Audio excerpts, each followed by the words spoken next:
Few games have a reputation quite like Xenogears. Some people call it a masterpiece, others call it unfinished, but almost everyone agrees on one thing. There has never been another RPG quite like it. And even decades later, it still feels difficult to fully define what Xenogears actually is. Because it's not just a game you play, it's a game you interpret. Released by Square in 1998, Xenogears quickly became one of the most ambitious RPGs of the PlayStation era. At a time when JRPG were already evolving rapidly, Xenogears pushed even further. Directed by Tetsuya Takahashi, the game didn't just aim to tell a fantasy story, it aimed to explore ideas most games avoided entirely. Religion, psychology, existentialism, trauma, human identity, and the nature of control itself. This wasn't a traditional hero's journey. It was something far more complex, and sometimes far more uncomfortable. What immediately separates Xenogears from most RPGs is its sense of scale, not just in geography but in meaning. Yes, the world feels large. Yes, the story spans nations, conflicts, and ancient history, but the real scale is intellectual. Every major arc ties into philosophical ideas about faith, free will, and the systems that shape human behavior. Even early in the game, it becomes clear that this isn't a story trying to be easily digestible. It expects the player to engage with it, to question it, to sit with it. And that alone made it stand out in the late 90s RPG landscape. Xenogears felt massive in multiple ways. The world building was dense, the narrative constantly shifted perspective, and the combination of traditional turn-based combat with giant mech battles added a unique sense of scale. On paper, it sounds like a standard RPG structure, but in execution, it constantly pushes against expectations. Characters are not just archetypes, they're layered, often conflicted, sometimes even intentionally unclear in their motivations. And instead of explaining everything directly, the game often leaves spaces for interpretation. That's what made it so powerful, and also what made it so divisive. Because not every player wanted to think that deeply during a game, but those who did found something unforgettable.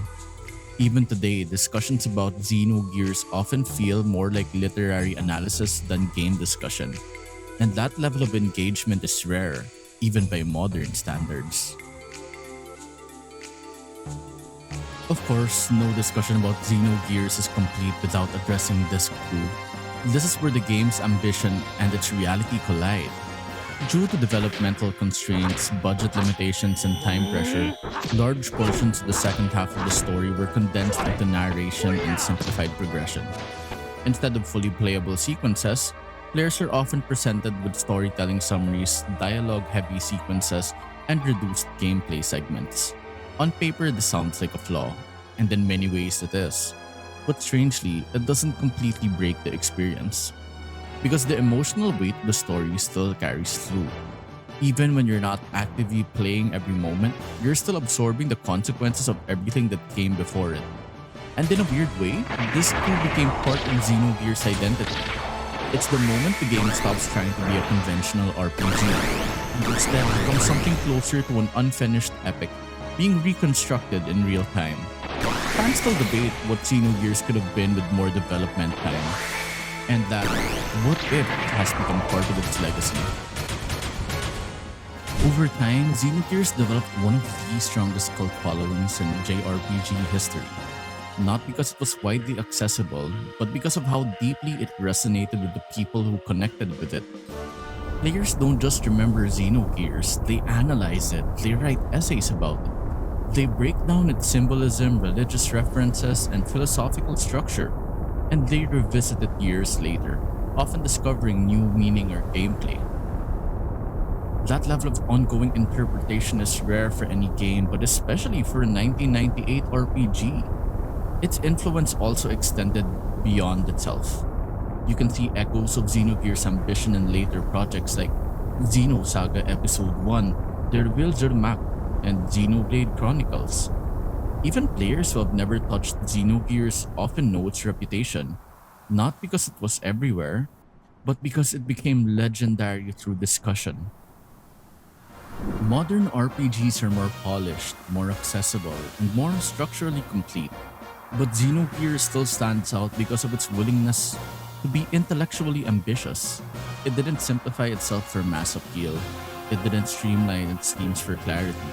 It leaned into complexity even when that made it harder to follow. And that choice is exactly why it continued to be studied, discussed, and referenced decades later. Few games inspire that kind of long-term analysis. Fewer still do it while being mechanically solid RPGs on top of that. Xenogears isn't remembered because it was perfect. It's remembered because it dared to be more than it could realistically contain. And in doing so, it created something that feels incomplete, but still monumental. Because sometimes a game doesn't need to be finished to be unforgettable. It just needs to leave enough behind for players to keep thinking about it. And Xenogears does exactly that, even now, even decades later.